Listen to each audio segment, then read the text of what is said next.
नमस्कार दोस्तों। Cyber crime किसी भी देश के लिए एक बहुत बड़ा खतरा बनता जा रहा है। इसको देखते हुए भारत सरकार की तरफ से इनफैक्ट आपको पता होगा भारत सरकार के द्वारा एक बॉडी बनाई गई है जिसका नाम है CERT In, that is computer emergency response team. तो इनके द्वारा कुछ इंपॉर्टेंट कदम लिए गए हैं ताकि साइबर क्राइम को रोका जाए। ये आप देख पाओगे वीपीएन, बेसिकली वीपीएन का मतलब होता है virtual private network. Providers in India mandated to collect customer data. तो ये पूरा मामला है क्या, यहाँ पर किस तरह से सरकार जो है वो साइबर क्राइम के ऊपर हमला कर सकती है, काफी कुछ जानने को इस वीडियो में। चलिए आगे बढ़ते हैं, लेकिन उसके पहले ध्यान रखिएगा किसी भी एग्जाम की अगर आप प्रिपरेशन कर रहे हैं, UPSC, judiciary, banking, state PCS, सभी के कोर्सेज आपको हमारे ऐप पर, वेबसाइट पर मिल जाएंगे। वहां पर जाइए, डेमो वीडियोस देखिए, उनके फीचर्स को देखिए और आपको अच्छा लगे तो डेफिनेटली आप उसको ले सकते हैं। और साथ ही साथ आपको अगर एक्स्ट्रा डिस्काउंट चाहिए, मैक्सिमम डिस्काउंट चाहिए, तो अंकित 40 ये कोड इस्तेमाल करिए, इससे आपको डायरेक्टली डिस्काउंट मिलेगा। इसके अलावा अगर आप एमसीक्यूज अटेम्प्ट करना चाहते हैं तो मेरे इंस्टा पेज पर जाइए, वहां पर स्टोरीज में जितने भी एमसीक्यूज हैं उसको आप अटेम्प्ट कर पाएंगे। चलिए शुरुआत करते हैं और सबसे पहले देखते हैं अभी एग्जैक्टली हो क्या रहा है। जैसे मैंने बताया कि एक बॉडी है जो कि ministry of electronics and information technology के अंदर आती है और इस बॉडी का नाम है CERT In, that is computer emergency response team. ठीक है, तो इनका मेन काम यह है कि देश के अंदर जो साइबर क्राइम है, जिनके द्वारा ये पूरा क्राइम किया जाता है डिजिटल ऑनलाइन, उनको रोका जाए, उनके ऊपर सिकंजा कसा जाए ताकि वो देश में इस तरह के अपराध ना कर पाएं। इसी को देखते हुए उनके द्वारा यहां पर यह बोला गया है कि जो virtual private network service providers होते हैं, मैं आपको अभी बताता जाऊंगा, धीरे धीरे चीजें आपको समझ में आ जाएंगी वीपीएन क्या होता है, लेकिन ये एक प्रकार का सर्विस है जिसके तहत जो लोग इंटरनेट यूज करते हैं वो अपने आइडेंटिटी को छुपा सकते हैं। आई होप कि आप समझ पा रहे होगे। मतलब कि अगर सपोज मान लीजिए मोबाइल पर, लैपटॉप पर ये वीडियो देख रहे हो आप मेरा, तो यहां पर ग्लोबली पता है कि आप ये वीडियो इस लोकेशन पर देख रहे हो। मतलब जो भी आपकी इंटरनेट एक्टिविटी होती है वो पता रहती है, कहीं ना कहीं उसका डेटा स्टोर होता है। लेकिन अगर आप अपना डेटा आइडेंटिफाई नहीं करना चाहते, आप उसको एक प्रकार से सीक्रेट रखना चाहते हो, तो आप वर्चुअल प्राइवेट नेटवर्क ज्वाइन कर सकते हो। और इसके लिए जो सर्विस प्रोवाइडर्स होते हैं जो इस तरह की सर्विसेज देते हैं, आपको उनके साथ टाई अप करना पड़ता है। तो यहां पर सरकार ने basically computer emergency response team ने एक नया नियम लाया है, एक डायरेक्टिव लाया है इन सर्विस प्रोवाइडर्स के लिए। और इनको यह कहा है कि जितना भी कस्टमर्स का डेटा है वो आपको अगले 5 साल के लिए मेंटेन करना होगा।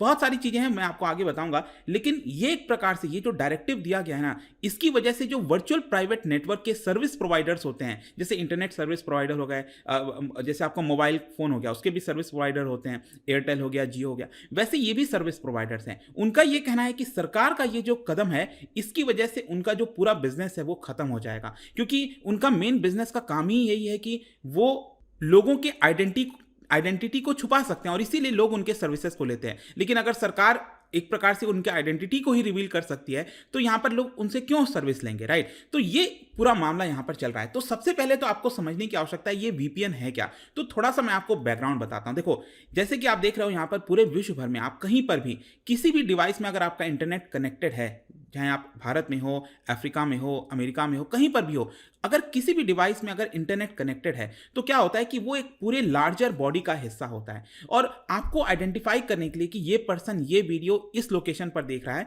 तो यहां पर एक आईपी एड्रेस दे दिया जाता है। ये आईपी एड्रेस आप देख रहे हो ना, जिसको कहा जाता है इंटरनेट प्रोटोकॉल एड्रेस, कुछ इस तरह का होता है बेसिकली। तो ये इस एड्रेस से पता चल जाएगा कि आप कहां पर अपनी कौन सी एक्टिविटी कर रहे हैं, राइट? तो इसी को आईपी एड्रेस कहा जाता है और एक प्रकार से बहुत ज्यादा हेल्पफुल होता है आईपी एड्रेस, क्योंकि जो लॉ एनफोर्समेंट एजेंसीज हैं वो पता कर सकती हैं कि ये पर्सन कहां से इसका इस्तेमाल कर रहा है, कहां पर इंटरनेट यूज कर रहा है, कोई क्रिमिनल है, कहीं पर कोई साइबर क्राइम कर रहा है। तो एक प्रकार से जो लॉ एनफोर्समेंट एजेंसीज हैं वो उस पर्सन को आइडेंटिफाई कर लेती हैं और कार्रवाई करते हुए उनको गिरफ्तार भी कर लेती हैं। तो ये पूरा मामला चलता है। लेकिन मान लो जो लोग अपने आइडेंटिटी को छुपा कर रखना चाहते हैं तो वो लोग क्या करते हैं, वीपीएन सर्विस प्रोवाइडर से ये सर्विस ले लेते हैं। मतलब कि जिस तरह से इंटरनेट की सर्विस प्रोवाइड की जाती है बिजनेसेस के द्वारा, वैसे ही आपका, जैसे मैंने मोबाइल फ़ोन बताया कि आपका मोबाइल फ़ोन में एयरटेल है, जियो है, वो सर्विस प्रोवाइडर है, वैसे ही आपके आइडेंटिटी को छुपाने के लिए बिजनेस है बेसिकली। मतलब कि यहां पर सर्विस प्रोवाइडर्स होते हैं कि आप कहीं पर भी इस्तेमाल करो, आप नहीं चाहते कि आपका आइडेंटिटी रिवील किया जाए,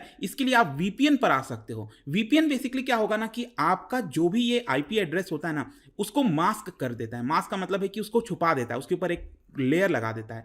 जो भी आप एक्टिविटी कर रहे हो, जहाँ पर भी वो एक्टिविटी जा रहा है, वो एक्टिविटी जाने से पहले वहाँ पर आपका आईपी एड्रेस एक प्रकार से चेंज हो जाता है। मतलब कि जानबूझकर छुपा दिया जाता है ताकि पता ना चल पाए किसी को भी कि आप कहाँ पर क्या इस्तेमाल कर रहे हो। आई होप कि आप समझ रहे होगे। इसीलिए वीपीएन बहुत सारे लोगों के द्वारा यूज़ किया जाता है। तो क्वेश्चन यहां पर यह है कि ये प्राइवेसी प्रोवाइडर्स के लिए, जो वीपीएन प्रोवाइडर्स होते हैं और जो यूजर्स होते हैं, उनके लिए क्यों इंपॉर्टेंट है? इंपॉर्टेंट इसीलिए है क्योंकि आप अपने आइडेंटिटी को रिवील नहीं करना चाहते। और कौन रिवील नहीं करेगा, आप खुद सोच के देखिए। जो साइबर क्रिमिनल्स होंगे, कई ऐसे वेबसाइट्स हैं जो चाहते हैं कि वो अपने आइडेंटिटी को छुपा के रखें। कुछ साइबर क्रिमिनल्स होते हैं जो इस तरह की एक्टिविटी करते हैं, तो वो अपने आइडेंटिटी को छुपा कर रखना चाहते हैं। तो वो क्या करते हैं, वीपीएन वाले सर्विस पर आ जाते हैं ताकि कोई भी सरकार जो है उनको ट्रैक ना कर पाए। इसके अलावा यहाँ पर एक और चीज़ होता है कि कई सारे देशों में जो डिसेंट होता है ना, जो सरकार जहाँ पर डिसेंट रोकती है, सप्रेस करती है, तो वहाँ पर भी बहुत सारे लोग जो एक्टिविटीज़ करते हैं। जैसे कि आपने देखा होगा ना, कई बार एक जुलूस निकाला गया, एक स्ट्राइक बुलाना है, ठीक है, तो स्ट्राइक बुलाने के लिए यहाँ पर लोगों को संदेश भेजा गया कि आप इस जगह पर यहाँ पर एकत्रित हो सकते हैं, सरकार के खिलाफ प्रदर्शन कर सकते हैं। तो इस तरह की एक्टिविटी भी कई बार वीपीएन के माध्यम से की जाती है ताकि सरकार को पता ना चल पाए कि ये पूरी एक्टिविटी कहाँ पर हो रही है। तो इस तरह का पूरा मामला आपको देखने को मिलता है। लेकिन क्वेश्चन यहाँ पर यह है कि अब यहाँ पर certain, that is computer emergency response team, जो इंडिया की है, वो क्या चाहती है, वो यहाँ पर क्या बदलाव कर रही है। देखिए, इन्होंने 26 अप्रैल को एक डायरेक्टिव जारी किया था और उसके अंदर यहां पर उन्होंने जो वीपीएन के सर्विस प्रोवाइडर्स हैं उनको ये कहा है कि आप जो भी सर्विस प्रोवाइड करते हो यूजर्स को, उनके डेटा को 5 साल के लिए मेंटेन करना होगा। तो इससे आप समझ रहे होगे कि मतलब सरकार इनके ऊपर निगरानी रखना चाहती है। अगर सरकार को लगता है कि 2 साल पहले जो प्रोटेस्ट हुआ था वो कहां से स्टार्ट हुआ था, किसने ये चीज भेजा था, मैसेज भेजा था, तो सरकार यहां पर उनको ट्रैक कर सकती है। या फिर कोई साइबर क्राइम किया था तो उनको साइबर क्राइम, ऑब्वियसली बात है ना, अगर वो वीपीएन नेटवर्क पर है तो किसी ना किसी सर्विस प्रोवाइडर के थ्रू किया होगा, तो सर्विस प्रोवाइडर के पास जाएगी सरकार और उनसे पूछेगी कि आपने किसको सर्विस दी है, आप दिखाओ, हम पता लगाएंगे कि ये पूरा मामला है क्या, ठीक है। तो उनका जो डिटेल है, हर एक चीज, नेम हो गया, वो सारी चीजें उनको 5 साल तक स्टोर करनी पड़ेगी वीपीएन सर्विस प्रोवाइडर को। ऐसा सर्टिन ने मैंडेटरी कर दिया है, नया रूल लाया है वीपीएन सर्विस प्रोवाइडर्स के लिए।